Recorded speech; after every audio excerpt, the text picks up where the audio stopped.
Tidak kan? Berarti begitu salahnya kita berpikir selama ini. Kita menyangkal kita yang akan membuat kita sampai kepada tujuan.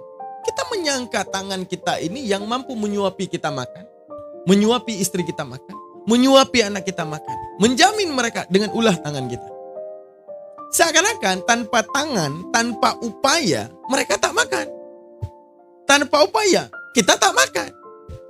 Tanpa upaya, hidup mereka tak terjamin. Sehingga kita mengedepankan upaya dan meninggalkan ta'abud kepada Allah. Namun Allah berikan pelajaran dunia yang begitu besar terhadap kita dan kita tak sadar. Apa? Ketika kemudian Allah lumpuhkan kita.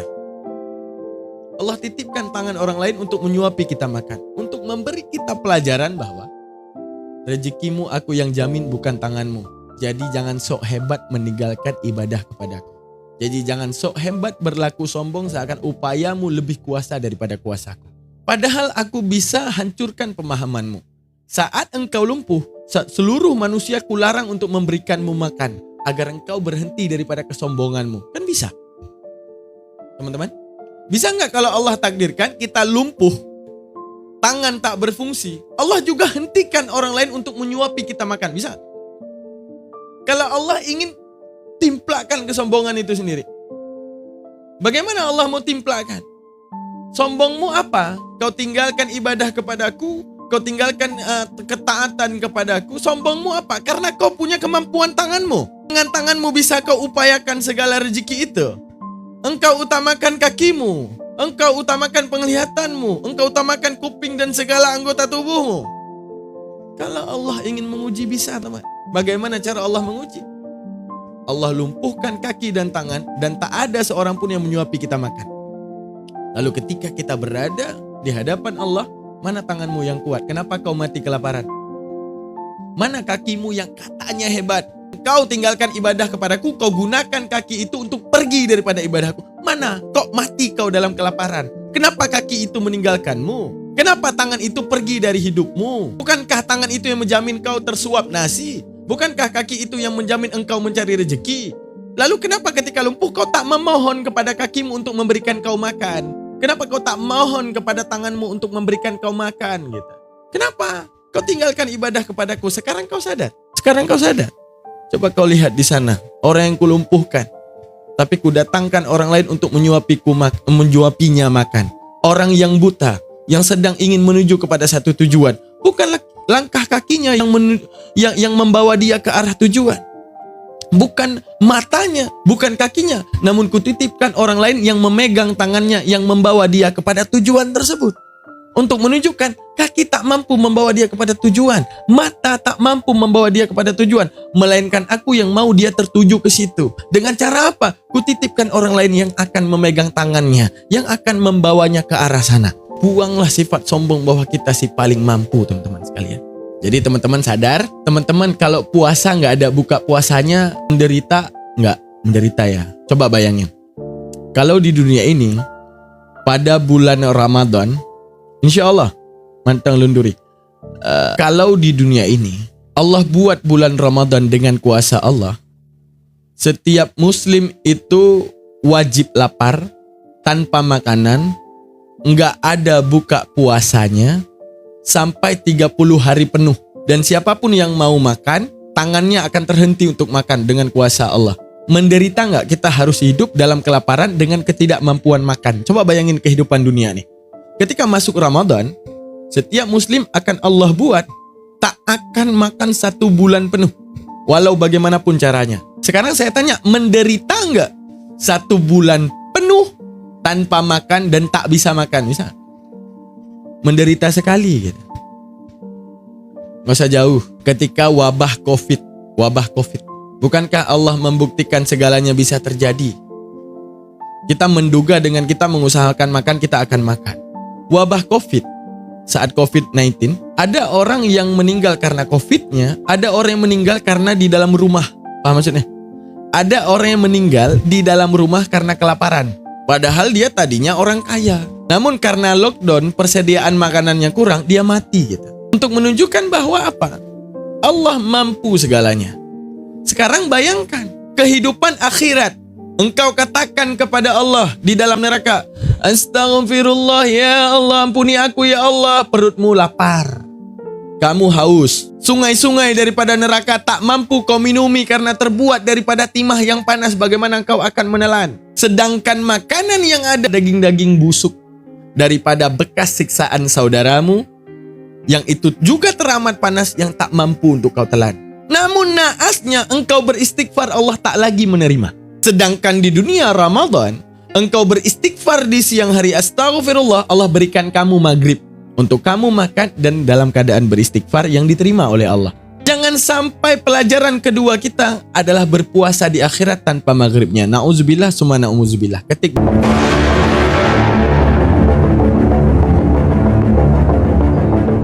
Itu teman-teman sekalian.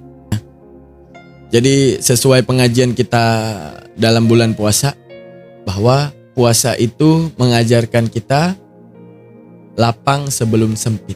Apa lapang? Inilah dunia, lapang. Kapan sempitnya? Akhirat. Apa dunia lapang? Engkau beristighfar, kau bikin dosa, kau masih bisa makan.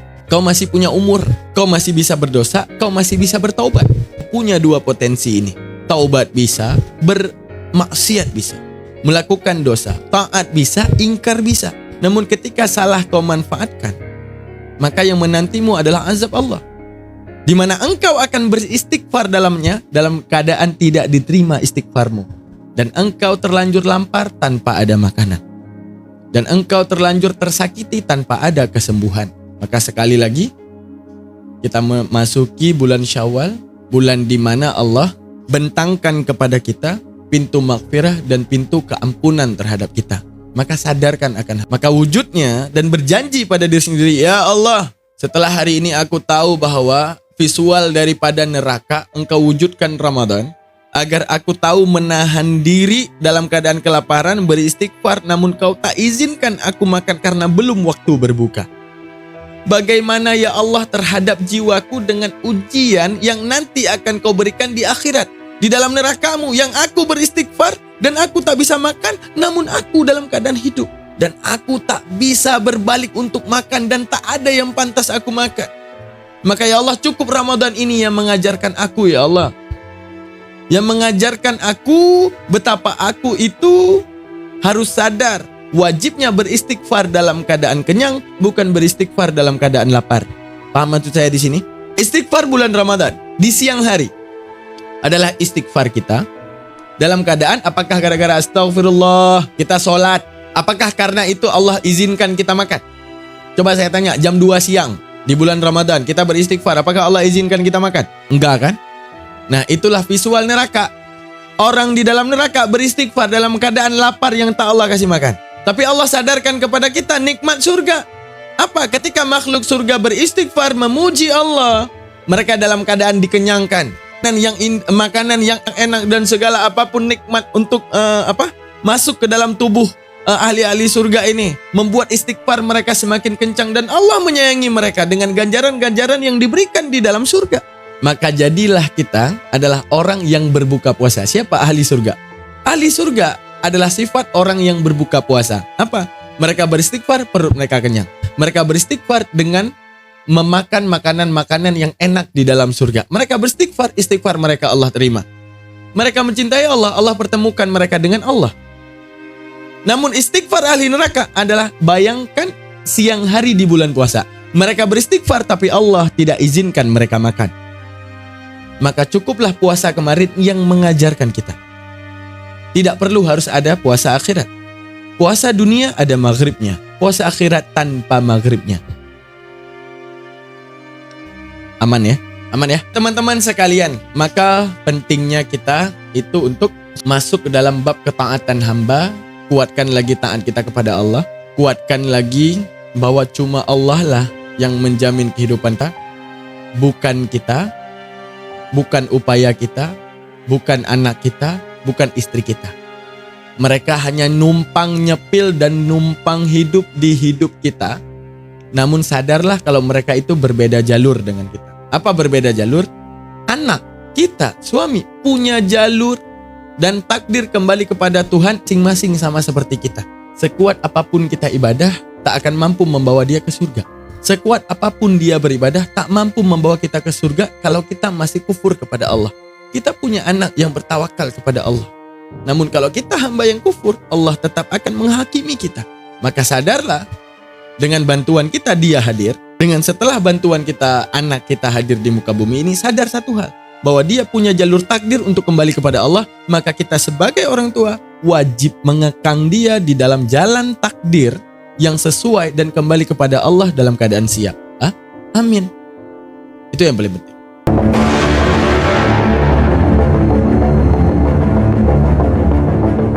Nah teman-teman sekalian, jangan ada ketakutan di muka bumi ini ya. Karena Allah itu yang menentukan segala ketentuan dan tidak ada satupun ketentuan yang bisa kabur daripada ketentuan Allah. Ada. Kamu mencanangkan satu upaya, Allah bisa gagalkan kapanpun. Maka kegagalan cukup memberikan kita arti bahwa Allah yang menentukan segalanya, bukan rencanamu. Aman ya?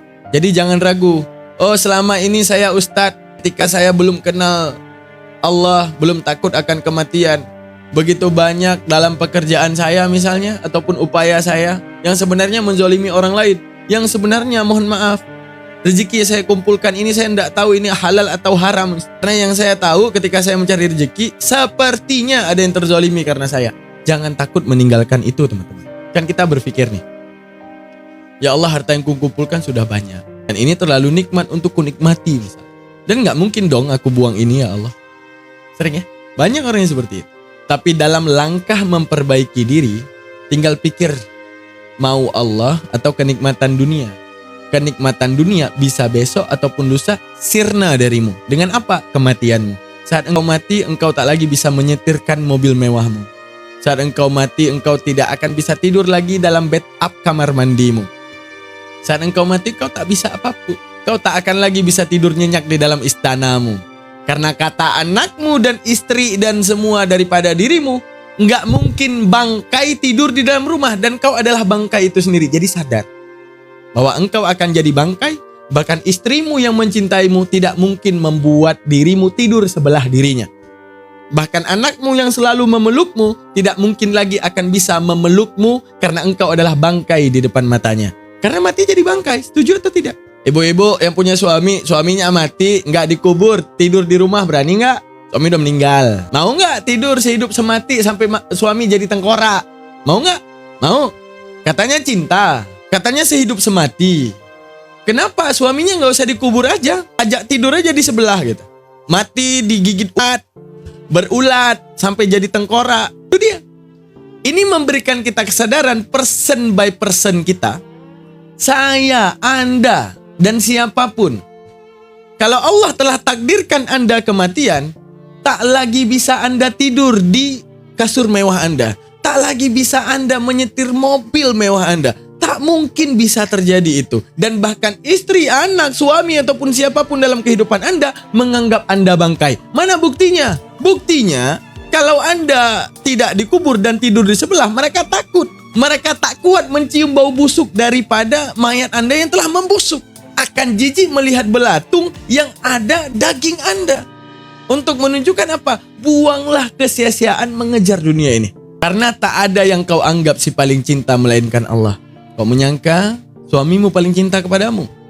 Kau mati, engkau dimasukkan ke dalam tanah, tak dibawa tidur di samping dirinya. Dan dia tidak menikmati dan tidak lagi melihat dirimu, yang senang melihat dirimu dengan keadaan jenazahmu yang mulai membengkak. Yang setelah itu meledak. Setelah itu munculnya belatung di tubuhmu. Dia tak lagi ingin memandangmu karena di matanya kamu adalah bangkai.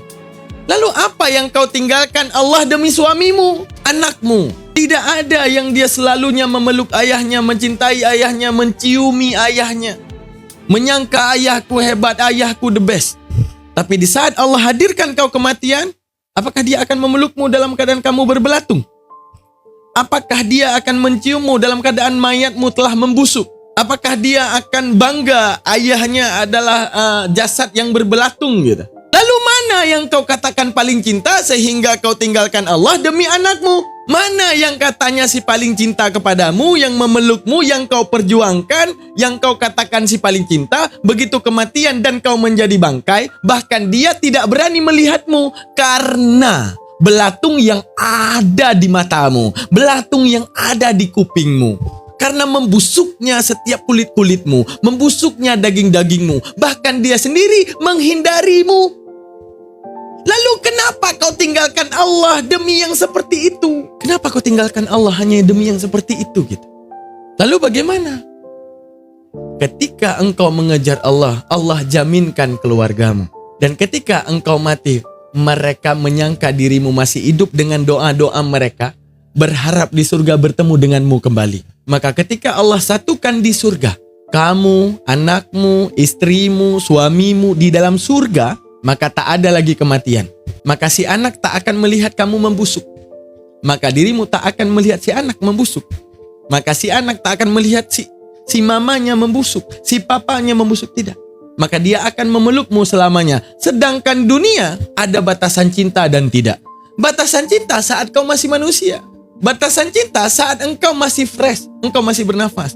Namun batasan jijik dan menjijikkan ketika engkau mati.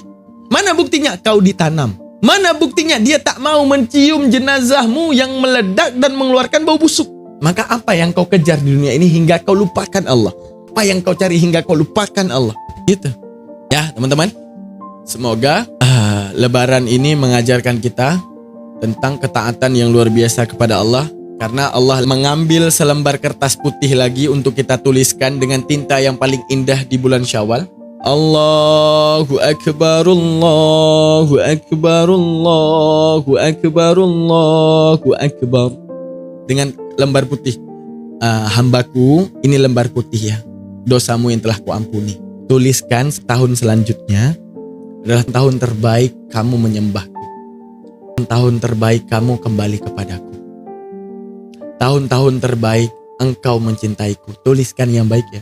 Oh ya Allah, aku tidak berani menjamin. Iya, kalau udah kotor, taubat ya, aku hapus biar putih lagi.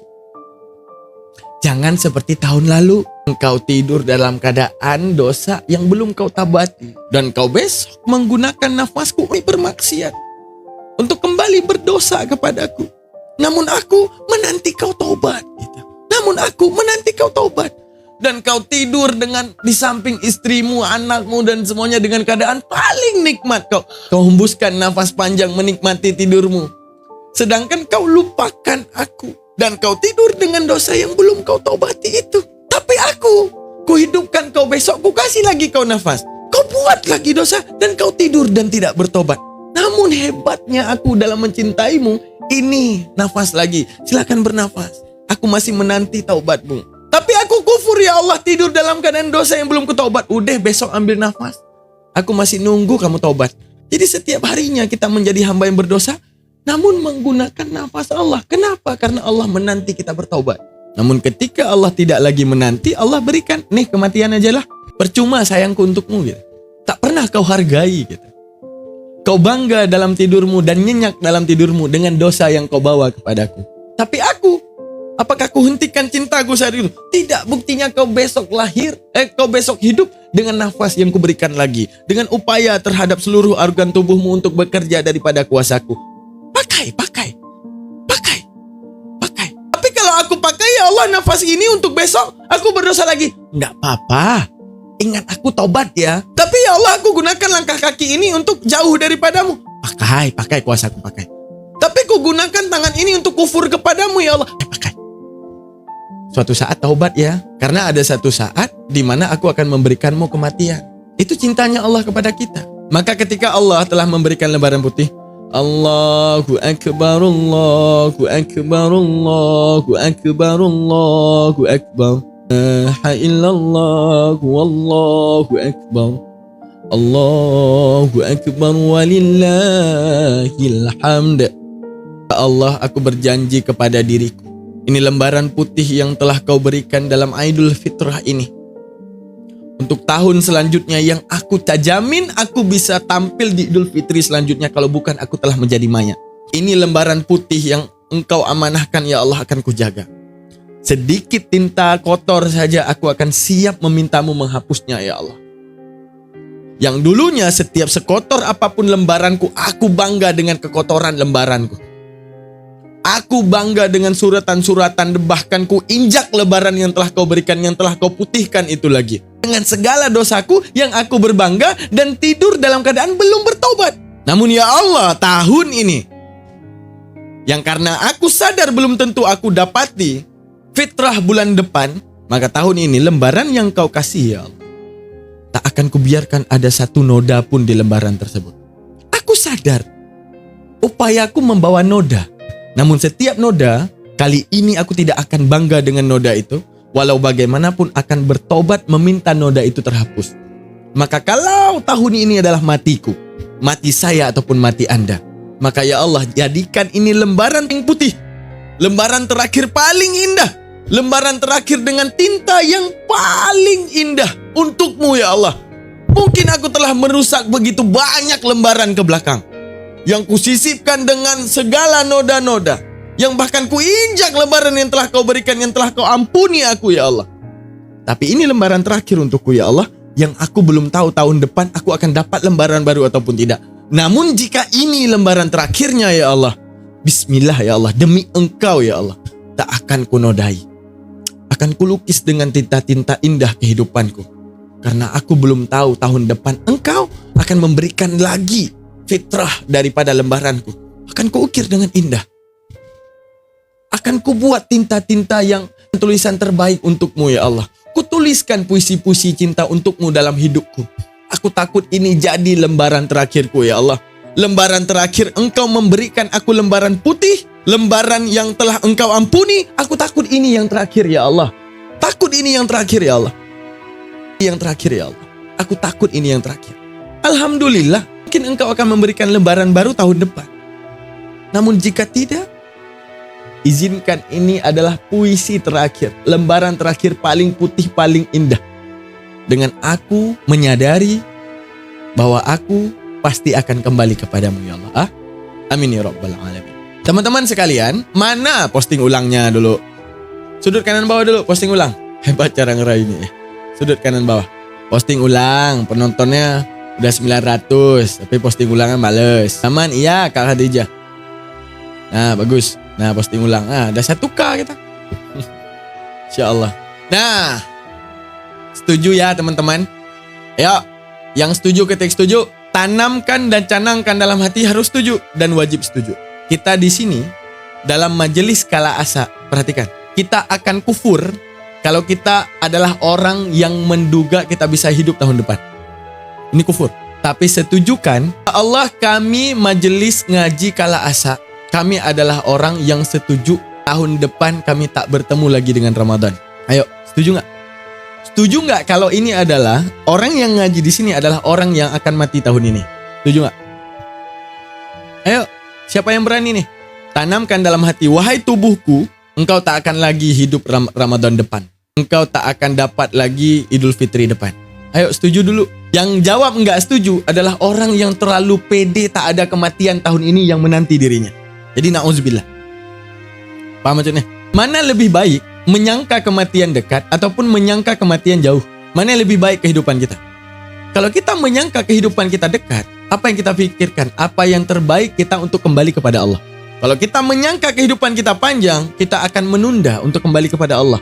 Menunda untuk taat kepada Allah. Menunda apapun itu karena menyangka nafas kita masih panjang.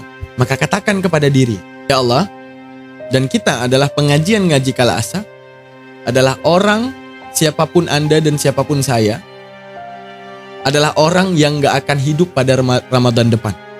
Tanamkan kepada diri Anda bahwa Anda tidak akan hidup tahun depan. Kalau Anda takut, kenapa takut itu ada pada diri Anda? Karena Anda menyangka hidup Anda panjang. Karena Anda menyangka hidup Anda panjang. Kalau Anda menyangka hidup Anda panjang, maka jalan Anda kembali kepada Allah itu selalu terhenti. Karena apa? Pede dengan nafas, pede dengan kekuatan, pede dengan kemampuan, pede dengan semua itu. Namun setuju atau tidak, Allah bisa matikan Anda dalam keadaan apapun. Bukankah kita sering? Ya Allah, almarhum padahal tadi baru pulang dari rumah saya. Ya Allah, almarhum udah meninggal. Padahal tadi sore lo baru minum kopi di samping saya. Padahal dia tertawa nggak sakit. Sekarang telah tiada. Benar pernah ngelihat masalah seperti itu? Pernah melihat seperti itu? Kejadian tersebut cukuplah memberi Anda sadar bahwa besok Anda mati. Enggak besok, nanti Anda mati. Sebentar lagi tutup pengajian ini Anda bisa mati. Cukup memberi sadar itu kepada jiwa. Bukankah dalam kehidupan Anda telah melihat? Padahal dia tadi baru aja aku lihat ini kasih makan ayam. Sekarang udah meninggal. Jadi jangan terlalu pede untuk tahun depan. Bahkan besok belum tentu malam ini kita tidur. Allah masih kasih nyawa untuk besok. Maka saya tanya, agar kita terbangun taatnya dan menjadikan lembaran yang diberikan oleh Allah sebagai lembaran terakhir yang terbaik untuk Allah, setujukan? Saya setuju Ustadz, kalau ini adalah lembaran terakhir yang paling putih yang diberikan oleh Allah dalam Idul Fitri ini, maka saya akan jadikan ini lebaran paling indah untuk Allah. Setuju atau tidak? Jangan lagi berharap ada Idul Fitri depan, ada lembaran lain untuk kita. Jangan. Anggaplah ini lembaran terakhir kita. Bukan anggap, memang. Ya Allah, ini saya. Ya Allah, saya Ahmad Damanhuri, ini lembaran terakhir saya, ya Allah. Saya akan menulisnya dengan lembaran yang paling terbaik dan menjadi puisi paling indah untukmu. Jadi jangan ada lagi harapan ada lembaran putih di Idul Fitri tahun depan. Jangan, ini lembaran terakhir. Maka hias yang paling baik. Jangan ada lagi rasa berani tidur tanpa bertaubat. Jangan ada lagi dasa ketika beradu antara hukum dunia dengan hukum Allah. Kita dahulukan dunia dulu. Aman ya? Nah, makanya itu teman-teman sekalian. Makanya dinamakan dengan Idul Fitri ya. Ketika Allah telah memberikan kita lebaran terbaik, cukup itu menjadi lembaran terakhir. Jangan menduga ada lembaran-lembaran selanjutnya yang pantas untuk kita. Belum tentu. Terus anakku bagaimana? Kenapa kamu bertanya anak? Bukannya anak itu yang mengadakan Allah, yang mentiadakan Allah, yang menjamin dia juga Allah. Kenapa kita tidak setuju? Bentar, anakku masih SD. Kenapa tidak setuju? Bentar, istri saya belum sembuh sakitnya. Kenapa ragu seperti itu? Kamu paling hebat merawat istrimu. Kamu paling hebat merawat anakmu. Bukankah selama ini dia makan di atas kuasa Allah bukan karena upayamu? Mana buktinya? Allah lumpuhkan sekeluarga. Sakit. Mama, anak sakit, istri sakit, suami sakit. Semuanya lumpuh. Mampu nggak Allah datangkan orang yang datang menyuapi mereka makan? Mampu nggak? Kalau sekeluarga Allah berikan lumpuh, maka akankah ada orang datang untuk menyuapi mereka makan? Pasti ada. Kenapa? Allah mau bilang bukan upayamu yang memberikan mereka makan dan menjamin kehidupan mereka, tapi aku. Buktinya aku mampu melumpuhkanmu satu keluarga, namun rizkimu tak putus untuk perutmu. Benar apa enggak? Allah mampu cacatkan seluruh keluarga, tapi Allah mampu kenyangkan satu keluarga dalam keadaan cacat. Benar enggak? Benar enggak? Jadi buang kesombongan di dalam jiwa bahwa kita sih paling mampu. Kita hanya bisa kembali kepada Allah, menceritakan setiap kelemahan kepada Allah, dan kita butuh kekuatan Allah. Sehingga enggak ada rencana yang paling terbaik selain rencana Allah. Tidak ada kekuasaan yang paling indah kecuali di atas ridha Allah. Buang kelancangan di dalam jiwa. Kalau kita berani melangkahi Allah di balik setiap upaya, na'udzubillah. Hilangkan rasa paling hebat. Tak ada yang kita cari di dunia ini selain ketenangan. Dan tidak ada ketenangan itu kecuali sadar akan Allah sebagai Tuhan yang layak disembah. Dengan segala ketentuan yang telah Dia tentukan. Aman ya? Itu teman-teman sekalian. Bentar ya, saya kamar mandi dulu, pipis. Nah, udah diposting ulang, teman-teman. Janji kita hari ini kan ini cerita tentang bab taat. Tapi panjang kali ceritanya. Apa besok aja kita ceritanya? Antum kan, ini lebaran keberapa? Ini udah sampai lebaran keberapa teman-teman sekalian? Udah sampai ke lebaran keberapa kita ini? Lebaran keberapa? Lebaran ke-7 ya? Lanjut. Mana tahu antum mau tidur, capek lebaran. Karena ceritanya ini panjang. Masalah bab taat. Gitu teman-teman. Ya udah, anggap ini ya pemanasan live kita malam hari ini biar kita menguji dan mengulang kembali segala pengajian yang telah kita liburkan selama 7 hari ya. Pengajian kita banyak hal yang telah kita bahas. Pertama, pelajari Ramadan sebagai perwujudan neraka dunia. Karena neraka akhirat jauh lebih berat. Saat kemudian, Ustadz baru tadi saya lemah akan keimanan saya. Pas dengar Ustadz jadi saya bersemangat lagi. Wow, mantap. Assalamualaikum. Waalaikumsalam warahmatullahi ta'ala wabarakatuh teman-teman sekalian. Banyak pengajian kita yang udah kita lewati, termasuk kalau Allah telah mencintai kita, tandanya adalah, ada yang masih ingat? Kita tidak butuh jiwa yang mencintai Allah. Kita butuh dicintai Allah. Karena kalau jiwa sadar bahwa dia si paling cinta Allah, maka akan ada penyakit hati yang akan membimbing kita. Bagaimana maksudnya? Menyangka diri si paling cinta, maka akan membuatkan diri kita itu menjudge istighfarnya orang lain, menilai istighfar orang lain lebih buruk daripada istighfar kita. Ketika ada halul maksiat, di mata kita hina. Karena apa? Kita si paling mulia, si paling cinta Allah.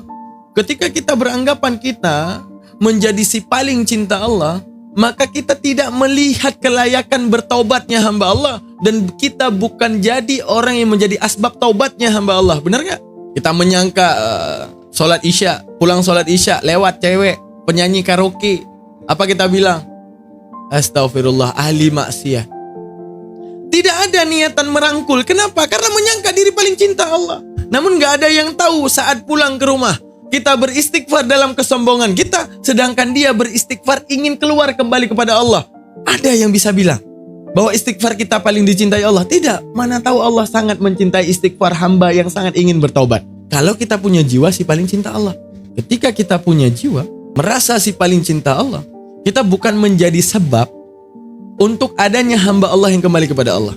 Mungkin ibadah Anda luar biasa. Makanya dikatakan masuk surga seorang muslim itu bukan karena ibadahnya, namun masuk surganya seorang muslim karena ridha Allah. Allah cinta kepadanya. Jadi jangan bersombong karena ibadahmu sehingga kamu menghakimi saudaramu yang masih bermaksiat. Jadikanlah dirimu karena cintamu kepada Allah penyebab dia juga kembali kepada Allah karena dirimu. Bagaimana itu maksudnya? Anda sholat sunnahnya luar biasa, sedangkan Anda menginginkan Anda dihormati oleh orang-orang di desa Anda dengan niat selain Allah, namun Anda tak sadar gitu. Yang Anda sadari, ibadahku kuat. Ketika kemudian melihat ahlul maksiat, apa? Seorang ahlul maksiat, seorang wanita penyanyi karaoke, apa yang kita bilang? Aduh, kagak takutnya itu anak aman neraka. Kalau mati ya si karaoke gimana? Pulang ke rumah, bahkan kita ajak orang. Lihat tuh anak Bu Nur. Kenapa kayak gitu ya anak Bu Nur? Apa gak diajarin sama emaknya ya? Gak takut sama dosa kepada Allah. Kita punya anak. Nah, jauhin berteman sama dia daripada kamu ke bawah itu kayak dia jadi penyanyi karaoke. Mau gak usah berteman sama dia. Kita larang, kita batasi. Menyangka kita paling mulia daripada dia. Namun saat pulang ke rumah, kita beristighfar dalam keadaan sombong. Dia beristighfar dalam keadaan ingin banget kembali kepada Allah, namun belum menemukan jalan. Namun apakah kita bisa menjamin istighfar saya paling Allah mau? Bukan. Bisa jadi Allah mencintai istighfarnya dia. Dalam keikhlasan dia, menginginkan kembali kepada Allah. Namun kita yang statusnya sebagai ciptaan Allah, menghakimi dia. Seakan-akan kita paling baik. Nah itu dia. Makanya dalam pengajian tasawuf, apa yang kita butuhkan? Allah mencintai kita, sehingga hidup kita ini. Arti lempeng apa? Tidak ada prasangka ibadah kita paling baik. Yang kita tahu ibadah kita paling kurang. Dan ketika kita melihat saudara-saudara seiman kita yang belum bertaubat kepada Allah, kita mendoakan, ya Allah semoga ada hidayah Engkau kepadanya ya Allah. Maka jikalaulah aku sebagai asbab dia bertaubat, maka jadikanlah aku sebagai asbab dia bertaubat. Kita akan merangkul, kita akan menemani dia. Walau bagaimanapun dosanya, yang kita pandang ini hamba Allah, yang kadang dihadirkan di hadapan kita untuk kita menjadi nasihat untuknya. Lalu kemudian dia duduk di samping kita, barulah dia cerita. Ustadz, kenapa Ustadz berteman sedangkan saya pekerjaan saya seperti ini? Saya gadis malam Ustadz, misalnya. Ya kenapa sama kamu gadis malam? Bukannya kamu hamba Allah sama seperti saya? Apakah Allah masih mau menerima taubat saya? Allah loh, bukan saya. Kalau Anda anak saya nggak mau terima Anda di rumah saya. Itu buruk dan jahatnya saya. Tapi masalahnya, Anda itu hamba si paling membuka pintu taubat. Kenapa Allah datangkan Anda di depan muka saya dan sekarang duduk di sebelah saya? Karena Allah menitipkan nasihat, rasa cintanya di mulut saya. Namun saya, walaupun besok saya belum bisa meninggalkan pekerjaan ini Ustadz, tetap kerjakan sambil bertobat kepada Allah. Sampai Allah membuka jalan. Kenapa kita suruh dia kerjakan? Karena nggak akan bisa sadar. Dengan kita bilang, ya udah tinggalkan. Nggak bisa. Karena besok dia akan terbimbang dengan pikiran tersebut. Udah lakukan aja dulu. Dan yakini itu dosa, teruslah sholat. Sampai kemudian sholat membawamu ke hadapan mahkamah Allah untuk kembali kepada Allah dengan selayak-layaknya. Maka taat ketika terbentuk di dalam jiwa dan Allah mencintai kita, maka mata Allah akan menjadi mata kita. Allah memandang setiap makhluknya lemah dan kita juga akan memandang selain kita adalah orang yang lemah dan kita adalah orang yang kuat yang mampu menolong mereka. Padahal kita sendiri cukup lemah, paham nggak? Artinya yang lemah, kita jiwa yang miskin tapi tidak mengeluh. Tapi begitu melihat ada orang yang miskin, kita akan menolong. Padahal kita nggak sanggup, kita yang patutnya ditolong. Kenapa? Ya layaknya mata Allah. Dalam hadis Rasulullah, orang yang dicintai Allah, bagaimana? Kata Allah, dia akan melihat dengan mataku. Dia akan berbicara dengan mulutku. Dia akan dengan pendengaranku. Dia akan melangkah dengan langkahku, kata Allah. Itu tanda orang yang telah kucintai. Apa? Nggak ada perasaan dia membanggakan diri. Yang ada pada dirinya, mata Allah adalah matanya. Bagaimana Allah memandang seluruh makhluknya dengan dirinya si paling kuat, dengan makhluknya si paling lemah, yang dia pasti akan membantu. Begitu juga ketika mata kita telah menjadi mata Allah. Padahal kita si miskin, yang harusnya dibantu. Tapi kita menyangka diri menjadi si kaya. Karena mata kita adalah matanya Allah. Seakan-akan kita membantu gitu. Seakan-akan kita bisa membantu. Maka itulah yang terjadi, teman-teman. Kalau Allah telah cinta kita, maka hidup kita lebih lempeng. Maka yang paling berhak kita nikmati tidak lain dan tidak bukan adalah ketenangan. Karena nggak ada yang dicari oleh seorang hamba selain ketenangan. Nah, itu cuplikan-cuplikan pengajian kita. Insya Allah Ta'ala kita udah memulai pengajian kita. Dan hari ini kita mau tutup pengajian dulu. Prolog pertemuan pertama setelah Lebaran. Dan insya Allah pengajian kita akan adakan sore hari atau malam hari ya teman-teman sekalian ya. Atau jadi pagi hari. Pokoknya yang belum gabung di grup, jangan lupa gabung di grup. Karena pengajian itu jazakallah ahsanal jaza Kak Ina Rafa. Pengajian itu tidak menentu kapan jadwalnya. Kapan yang saya lagi ingin ngajar, saya ngajar. Jadi jangan lupa gabung di grup. Ini THR apa gimana nih? Pada ngasih THR apa gimana? Jaza. Insya Allah. Jangan lupa gabung di grup. Ya teman-teman sekalian. Gabung di grup, tujuan gabung di grup agar dapat jadwal pengajiannya. Enggak dapat ikut di siang hari, bisa dapat ikut di pagi hari. Enggak bisa dapat di pagi hari, bisa di malam hari. Aman ya? Oke teman-teman sekalian, kita bakal tutup pengajian kita. Kita doa, kita bertemu di pengajian selanjutnya. Teman-teman izin, saya mau upload video di YouTube bentar lagi masalah Iran ya. Ya masalah itulah, masalah Timur Tengah lah dan beberapa ilmu yang saya share di sana. Saya mohon teman-teman izin untuk diramaikan ya videonya ya bentar lagi ya. Setuju ya? Ramaikan di YouTube saya ya. Bentar lagi saya premiere, kita nonton bareng, kita live di YouTube ya. Setuju ya? Jadi untuk menolong saya itu tidak perlu apapun selain mendukung channel-channel dakwah saya agar semakin berkembang pesat, insya Allah. Yuk kita angkat tangan, kita doa dulu. Makasih banyak udah menemani pembukaan pengajian kita yang pertama hari ini. Insya Allah besok kita akan langsung masuk ke kitab An-Nawadir Al-Qalyubi. Ya insya Allah ya. Nama YouTube-nya Keluarga Apologet. Jangan lupa gabung di grup WhatsApp. Saya taruh dulu nomor saya. Nah, jangan lupa gabung di grup WhatsApp. Itu nomornya di screenshot. Oke, kita doa dulu. Setelah itu kita gabung bareng-bareng di YouTube ya. Salim. Allahumma rizukna ya Allah, rizkikan kepada kami fahman nabiyina, pemahaman para nabi, wa hifdal mursalina, dan hafalan para, wa ilhamil malaikatil muqarrabin, dan ilham malaikat muqarrabin fil afiyati, di dalam hati kami ya arhamar rahimin. Allahumma inna nastaudi'uka ya Allah, hadiahkan kepada kami ma'alam tanah segala sesuatu yang belum kami ketahui. Fardudhu ilaina, maka kembalikan pemahaman tersebut. Inda ihtiyaji ilaihi, ketika kami membutuhkan. Dan jangan pernah engkau lupakan selama-lamanya. Amin ya rabbal alamin. Allahumma sallim salatan kamilatan wa sallim salaman tamman ala sayyidina Muhammadin allazi tanhalu bihil uqad wa tanfariju bihil qurab wa tuqadha bihil hawaij. Ya Allah. Tuqadha bihil hawaij. وتنال به الرغائب وحسن الحواتم بوجهه الكريم وعلى آله وصحبه في كل لمحة ونفس بعدد كل معلوم لك. سبحان ربك رب العزة عما يصفون وسلام على المرسلين والحمد لله رب العالمين. الفاتحة. ورحمة الله. أعوذ بالله من الشيطان الرجيم.